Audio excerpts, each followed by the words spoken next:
इमरान खान खुद अपनी रिटें कर चुके थे कि उनकी जान को ख़तरा है। सनम जावेद एक केस की हद तक उसको डिस्चार्ज किया। इमरान खान के 12 मुकदमात में जिस्मानी रिमांड आप लोग नहीं ले सके। उस ऑर्डर को हम स्टेट जो है वो चैलेंज कर रही है। 9 मई के अंदर कुछ केस ऐसे हैं जिसमें सिर्फ एक पुलिस की गाड़ी जली है। जिन्होंने कत्ल किया या जिन्होंने हमला किया उनकी सजाए उम्र कैद भी हो सकती है, सजाए मौत भी हो सकती है।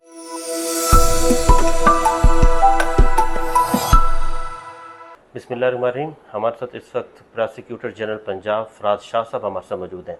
शाह जी क्या हाल चाल है? अल्लाह करम। शाह जी 9 मई के केसेस के हवाले से बड़ा आता है कि प्रोसिक्यूशन ने आगे केसों को सही प्रमोट नहीं किया, जिसकी वजह से जो मुल्ज़मान है वो रिहा हो गए। आपके इस बारे में क्या कहते हैं? पहली बात यह है कि आप या तो को मुझे सोर्स बताएं कि किस रिपोर्ट पे आप ये बेस करते हुए बात कर रहे हैं। उसकी वजह यह है कि प्रेस का हमेशा ही रोल बड़ा जिम्मेदाराना रहा है। तो इन जनरल तो आपके किसी सवाल का जवाब मैं नहीं दे सकूंगा। स्पेसिफिकली आपको बताना पड़ेगा, इधर भी आप किसी रिपोर्ट पे बेस कर रहे हैं या आप व्लॉगर्स की रिपोर्ट जैसे पे। सनम जावेद रिहा होगी है, सनम जावेद, आपकी इतला के लिए अर्ज है कि सनम जावेद एक केस की हद तक उसको डिस्चार्ज किया गया और discharge does not amount to an acquittal. वो तो सिर्फ और सिर्फ एक अरेंजमेंट होता है कि कोर्ट एक सर्टन सीक्वेंस के अंदर किसी भी शख्स को, जैसे पुलिस खुद रिलीज़ कर देती 169 के अंदर, इसी तरह 63 CRPC प्रोवाइड करती है कि कोर्ट एक सर्टन स्टेज पे किसी शख्स को डिस्चार्ज कर दे और किसी स्टेज पे भी पुलिस उसको दोबारा शामिल कर सकती है, उसका चलान कोर्ट में दे सकती है, कोर्ट उसको समन कर सकती है। इमरान खान के 12 मुकदमात में जिस्मानी रिमांड आप लोग नहीं ले सके। नहीं नहीं नहीं नहीं नहीं नहीं नहीं नहीं, ये भी बिल्कुल गलत बात है। पहली बात यह है कि 10 दिन का रिमांड हुआ है। सेकंड थिंग इज़ कि उनका रिमांड पहले दिन का जो था वो कभी चैलेंज नहीं हुआ था। और दूसरी बात यह है कि वो remand was based upon video conferencing और व्हाट्सएप। तो वो नोटिफिकेशन जो पंजाब हुकूमत ने किया था ऑन द सिक्योरिटी कंसर्न, क्योंकि इमरान खान खुद अपनी रिटें कर चुके थे कि उनकी जान को ख़तरा है। वज़ीराबाद में उन्होंने कहा मुझ पर हमला हो गया। ये उस वक्त की बात कर रहा हूँ जब उन्होंने इस्लामाबाद हाई कोर्ट में रिट्स की कि मेरी प्री रेस्ट बेल भी जो है वो आप मुझे वीडियो कॉन्फ्रेंसिंग के ज़रिए, वीडियो लिंक के ज़रिए मुझे प्रेजेंस जो है मेरी कंस्ट्रक्टिव प्रेजेंस के सीक्वेंस में ट्रीट करते हुए अदालत में सरेंडर किए बगैर मेरी बेल की जाए। और फिर उनकी बेल जब अदम पैरवी खारिज हुई तो ऑनरेबल लाहौर हाई कोर्ट के डिविजनल बेंच, जो इस वक्त हमारी chief justice Lahore high court हैं, उन्होंने हेड करते हुए डिविजनल बेंच के अंदर उनको वीडियो लिंक के ज़रिए प्रेजेंस कंस्ट्रक्टिव सीक्वेंस के अंदर उनकी हाज़िरी माफ़ी करने का इख्तियार मानते हुए उन्होंने उनकी वो रिवीजन्स अलाउ कर दी और Imran Khan through video link अपनी प्री रेस्ट बेल जेल से वो शामिल हुए और मेरिट पे उनकी बेल्स खारिज हुई और उन पे फिर उनकी गिरफ्तारी डाली गई और उनका रिमांड। अब क्योंकि जब उनका वो नोटिफिकेशन सेट साइड हो गया तो उसकी फोर्स पे दिया गया रिमांड भी सेट साइड हो गया। लेकिन आप ये देखें ना कि अगर उनके खिलाफ कोई मटेरियल ना होता तो कोर्ट उन्हें डिस्चार्ज कर देती। तो इस वक्त वो जुडिशल हुए हैं। और एक और मैं आपको बताऊं कि इमरान खान की खुद टीम, क्योंकि वो लीगल एडवाइज़र्स हैं, वो समझते हैं कि उनके खिलाफ मटेरियल मौजूद है और इसीलिए उन्होंने ना रिमांड कंटेस्ट करते हुए डिस्चार्ज मांगा था और ना ही हाई कोर्ट में उनकी रिवीजन्स के अंदर कभी भी डिस्चार्ज उनकी ग्राउंड थी। उन्होंने तो यही कहा कि वीडियो लिंक पे, क्योंकि उन्होंने वो नोटिफिकेशन में चैलेंज किया था तो उन्होंने रिमांड चैलेंज किया था और उनकी प्रेयर सिंपल फॉर्म में यही थी कि हमारा रिमांड सेटिसाइड करने के बाद हमें जुडिशल कर दिया और कोर्ट ने उन्हें जुडिशल कर दिया। ये पहले भी कभी ऐसे हुआ कि वीडियो लिंक के जरिए किसी का जिस्मानी रिमांड लिया गया? नहीं, ये पेंडेमिक के अंदर होता रहा है और इंडिया ने तो बाकायदा इसके ऊपर पैरेलल ज्यूरिसडिक्शन है। उन्होंने पेंडेमिक में वीडियो लिंक पे रिमांड होते रहे हैं और उन्होंने अब तो वीडियो कॉन्फ्रेंसिंग रूल्स अपने बना दिए हैं और सारी दुनिया के अंदर प्रेजेंस को कंस्ट्रक्टिव प्रेजेंस के तनाजर में वो ये कहते हैं। अब देखें, एविडेंस अगर रिकॉर्ड करनी हो तो वो भी हमारा CRPC और कानून शादी कहता है कि मुल्ज़म की मौजूदगी में गवाह का बयान रिकॉर्ड किया जाएगा। लेकिन अब इसी सीक्वेंस में जजमेंट्स हमारी आई हैं कि वो कंस्ट्रक्टिव प्रेजेंस के हवाले से मुल्ज़म लाहौर बैठा होता है और गवाह सऊदीया से बयान रिकॉर्ड कराता है। तो ये इस पर बैनन की तरफ से जो इंटरप्रिटेशन ऑफ स्टैच्यूट की गई उस पर हमारे ऑनरेबल हाई कोर्ट पेशावर और ऑनरेबल लाहौर हाई कोर्ट ने जजमेंट्स पास की कि ये ऑन गोइंग स्टैच्यूट्स हैं और सोसाइटी की नीड्स के मुताबिक अगर एक्स्ट्रा ऑर्डिनरी सिचुएशंस हों तो वीडियो लिंक या वीडियो कॉन्फ्रेंसिंग के ज़रिए प्रेजेंस को एग्जेम्प्ट किया जा सकता है और कंस्ट्रक्टिव प्रेजेंस के सीक्वेंस में रिमांड या शहादत रिकॉर्ड की जा सकती अच्छा, एक डिमांड जो गवर्नमेंट की है ये जेल ट्रायल के हवाले से और ओपन ट्रायल के हवाले से, तो इसके हवाले से आप क्या है। कहेंगे? देखें, हमारा AT एक्ट के अंदर ये पूरी प्रोविजन दी गई है कि किसी भी कंसर्न जो कि स्टेट का होता है अपनी रिट चैलेंज करने के हवाले से, पब्लिक इंटरेस्ट के हवाले से, सिक्योरिटी के हवाले से, तो जेल ट्रायल जो है वो किया जा सकता है, उसका नोटिफिकेशन किया जा सकता है। ये फेडरल गवर्नमेंट के पास भी और एज ए प्रोविंशियल सब्जेक्ट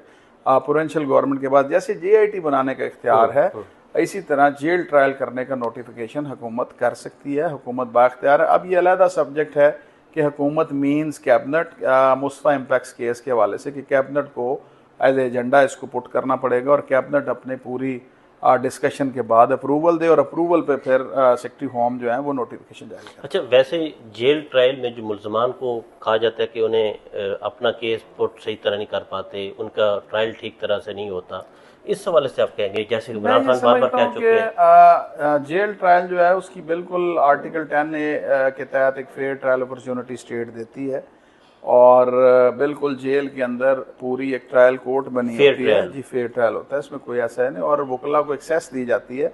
और ये पाकिस्तान की हिस्ट्री में पहला जेल ट्रायल नहीं होने जा रहा। पाकिस्तान की हिस्ट्री में 20 जेल ट्रायल हुए हैं। आपको मैं मिसाल दे सकता हूँ, मैंने खुद ट्रायल किए हैं जाके जेल्स के अंदर। अभी ये जौहर टाउन बम हमला केस है, जेल ट्रायल हुआ है। ये राना साहब और बाकी हमारे दोस्त जो प्रेस से हैं वो आपको बता सकते हैं कि उन्होंने वो जाके कार्रवाई को पूरा जो है उसको वो इन कैमरा प्रोसीडिंग्स नहीं है, वो बिल्कुल ओपन कोर्ट है। सिर्फ और सिर्फ स्पेशल सर्कमस्टांसेस के अंदर हुकूमत नहीं चाहती कि इन ट्रायल्स की वजह से आवाम के लिए कोई हिंड्रेंस पैदा हो या सिक्योरिटी थ्रेट हो, तो उसलिए हुकूमत इन दी लार्जर इंटरेस्ट ऑफ पब्लिक और द इंटरेस्ट ऑफ स्टेट वो इस किस्म के ऑर्डर्स करते हैं और उस पर बिल्कुल फेयर ट्रायल अपॉर्चुनिटी प्रोवाइड की जाती है। शाह जी, अब 12 मुकदमात थे इमरान खान के ऊपर, उम्र जिस्मानी रिमांड नहीं हुआ, तो आपको लग रहा है जुडिशल हो गए हैं, अब उनकी जमानतें हो जाएंगी? देखिए, पहली बात यह है कि उस ऑर्डर को हम स्टेट जो है वो चैलेंज कर रही है और उस पर अपेक्स अगर सुप्रीम कोर्ट में, क्योंकि ये हमारा एक प्रोसेस है, हमारे पास पूरी एक कमेटीज़ हैं जो काम कर रही होती हैं, वो उन ऑर्डर्स को देखते हैं, उसके बाद उनकी नोटिंग आती है, फिर उसकी सैंक्शन देनी होती है स्टेट ने, तो उस हवाले से वो इन प्रोग्रेस है, इसलिए मैं अभी ये इस पर कमेंट नहीं कर सकूँगा। That is a policy matter, तो स्टेट फिर हमें पॉलिसी जो देगी उसके मुताबिक फिर मैं कमेंट कर। अच्छा, पंजाब हुकूमत, आप प्रोसिक्यूटर जनरल हैं, तो इस हवाले से जैसे मैंने पहले भी सवाल किया कि प्रोसिक्यूशन, आप समझते हैं कि प्रोसिक्यूशन ने अपना काम ठीक किया, तमाम चीज़ें उन्होंने अदालत के अंदर बात यह है कि प्रोसिक्यूशन को आप पहले समझें कि प्रोसिक्यूशन होती क्या है। Prosecution, criminal prosecution service act जो है ये एक इंडिपेंडेंट प्रोसिक्यूशन है। पुलिस ने इन्वेस्टिगेशन करनी होती है on the advice of prosecution. Prosecution ने प्री ट्रायल प्रोसीडिंग्स को भी करना होता है और ट्रायल प्रोसीडिंग्स को भी करना होता है, लेकिन कलेक्शन ऑफ एविडेंस जो है वो इन्वेस्टिगेशन के साथ है और प्रोसेस हम पूरे तरीके से चला रहे हैं जिसमें पुलिस और प्रोसिक्यूशन कोऑपरेट कर रही है। हमने IG के साथ एक SOP जो है वो पूरे तरीके से लिखा है मार्च में, जो each and every stage of investigation और प्री ट्रायल और ट्रायल के ऊपर हमने लाइबिलिटीज़ फिक्स की हैं, प्रोसेस अपने SOP बनाए हैं कि जिससे क्रिमिनल जस्टिस सिस्टम के अंदर इंसाफ की फराहमी यकीनी हो, इंसाफ ना सिर्फ हो बल्कि होता हुआ भी दिखाई दे। और प्रोसिक्यूशन बड़े लिमिटेड रिसोर्स के अंदर हमारे प्रोसिक्यूटर्स ऑल अक्रॉस पंजाब इन केसेस को अब टेकअप किए हुए हैं, पूरे तरीके से अपनी ड्यूटी परफॉर्म कर रहे हैं और आपके सामने पुलिस तो इन्वेस्टिगेशन करके चलान दे के बरी ज़िम्मा हो जाती है, उसके बाद सारी की सारी ड्यूटी जो है वो प्रोसिक्यूटर्स देते हैं, चाहे वो ट्रायल कोर्ट की बात हो, चाहे एपलेट कोर्ट की बात हो, चाहे एपेक्स अगर सुप्रीम कोर्ट की बात हो, तो हम अपनी ज़िम्मेदारी बड़े प्रोएक्टिव अप्रोच के साथ प्रोसिक्यूशन अदा कर रही है और इंशाल्लाह ताला प्रोसिक्यूशन टीम एक सक्सेस स्टोरी है। अच्छा, फिर ये पुलिस की इन्वेस्टिगेशन में कोई कमजोरी नजर आ रही है जिसकी वजह से, जैसे जमानतें खुतीजा शाह की भी हुई? ये तो देखिए, आप मेरी बात सुने ना, अब मैं आपको छोटी सी बात करता हूँ, ये आप तासुर मुझे लगता है थोड़ा सा आपकी इन्फॉर्मेशन जो है वो पूरी नहीं है। देखिए, बेल मुख्तलिफ लोगों का मुख्तलिफ रोल होता है।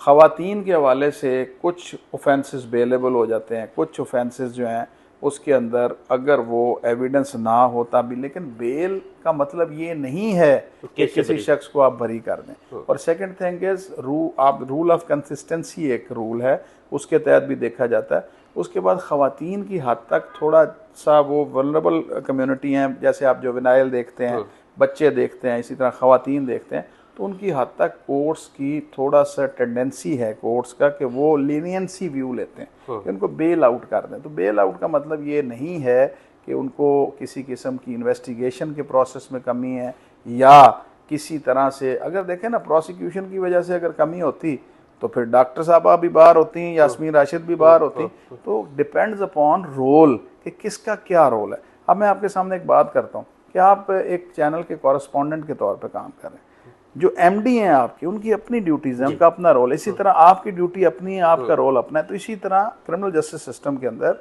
रोल के ऊपर डिपेंड कर रहा होता है, उसके साथ जेंडर के हवाले से देखना होता है। तो इसलिए आप एक जर्नल सीक्वेंस के अंदर इस बात को अप्लाई नहीं कर सकते। अच्छा शाह जी, सेम केसेस जैसे सनम जवेद, खतीजा शाह, डॉक्टर यास्मीन राशिद, सेम जनाउज केस, वो बरी हो जाती हैं, तो ये भी सेम केस आपको फिर कोई बात आप करते हैं केसेस में वो जमानत पर चली जाती हैं, तो ये भी तो कोर्ट्स देखेंगे कि बाकी लोग उन्हीं केसेस में जमानत पर जा रहे हैं। तो मैंने आपको यही बताया कि पहली बात है बरी नहीं होते ना, बरी नहीं जमानत के जमानत पे वो गए हैं, जमानत पे कैंसलेशन उनकी पेंडिंग है, नोटिस हुए हैं हाई कोर्ट से कई केसेस के अंदर।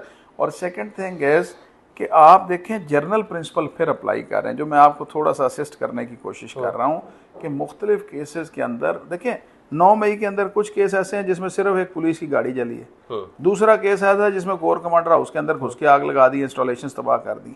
तो आप कैसे सोच सकते हैं कि जिस बंदे पे इल्ज़ाम है पत्थर मारने का और जिस पे इल्ज़ाम है अंदर घुस के पूरे घर को आग लगा, उनका रोल डिफरेंट है, उनके लिए डिफरेंट ऑफेंसेस हैं, उनकी डिफरेंट सजाएं हैं। फिर उसके बाद स्टैट्यूटरी पीरियड है कि कुछ केसेस के अंदर ऑफेंस अगर आप 1 साल तक अंदर रहें और आपका ट्रायल ना हुआ हो तो आपकी as a matter of right bail हो जाती है। As a gender women juvenile आपकी as a matter of right bail हो सकती है। तो ये डिफरेंट लोगों का केस आपको डिफरेंट सीक्वेंस में देखना पड़ेगा। अगर आप जर्नल प्रिंसिपल अप्लाई करेंगे तो फिर आपका सुनने वाला जो है वो कंफ्यूज हो जाएगा। अच्छा शाह जी, इनमें कितनी सज़ाएं हो सकती हैं, कितनी साल की सज़ा हो सकती है? जैसे जनाउज को अगर किसी ने जलाया है या किसी ने पत्थर बाहर से जनाउज के अंदर फेंका है, जिस आदमी पे कत्ल का इल्ज़ाम है उसकी सज़ा मौत सज़ा है। जिस बंदे पे इंस्टॉलेशंस जलाने की या सीक्रेट प्लेसेस पे घुसने की उसकी लाइफ इम्प्रिजनमेंट भी है। किसी केस की ऑफेंस 10 साल सज़ा है। तो इस हवाले से अबैटमेंट के जो केसेस हैं, जो मेन मुलज़म को सज़ा होगी वही अबैटमेंट की सज़ा है, क्योंकि अबैटमेंट की अपनी सज़ा उस तरह से नहीं होती। तो इस तरह मुख्तलिफ ऑफेंसेस हैं, उनकी मुख्तलिफ डेफिनेशन है और उसकी मुख्तलिफ सज़ा है। लेकिन इन केसेस के अंदर जो मेन कल्प्रिट्स हैं उनको डेथ सेंटेंस हो सकती है। जो जनाउज हाउस जिन्होंने हमला किया, जिन्होंने कत्ल किया या जिन्होंने हमला किया उनकी सजाए उम्र कैद भी हो सकती है, सजाए मौत भी हो सकती है, 10 साल सज़ा हो सकती है, कई ऑफेंसेस की 14 साल सज़ा है, कई ऑफेंसेस की 7 साल सज़ा है। तो क्यूमुलेटिव इफेक्ट जो है वो देखना पड़ेगा। अच्छा शाह जी, इमरान खान की फिर कौन सी सज़ा? अभी नहीं मैं कमेंट कर सकूँगा, it's too early to comment upon it. उसकी वजह यह है कि क्योंकि सारा इल्ज़ाम उनके ऊपर है, अभी चार्ज फ्रेम होने इस वक्त, it's too early to comment upon it. तो आपको लग रहा है कि खान साहब बाहर आ सकते हैं? मुझे कुछ नहीं लग रहा। देखें ये तो कोर्ट की बात है, दैट इज सब जुडिस बिफोर कोर्ट, मैं इस पर कमेंट नहीं करूँगा।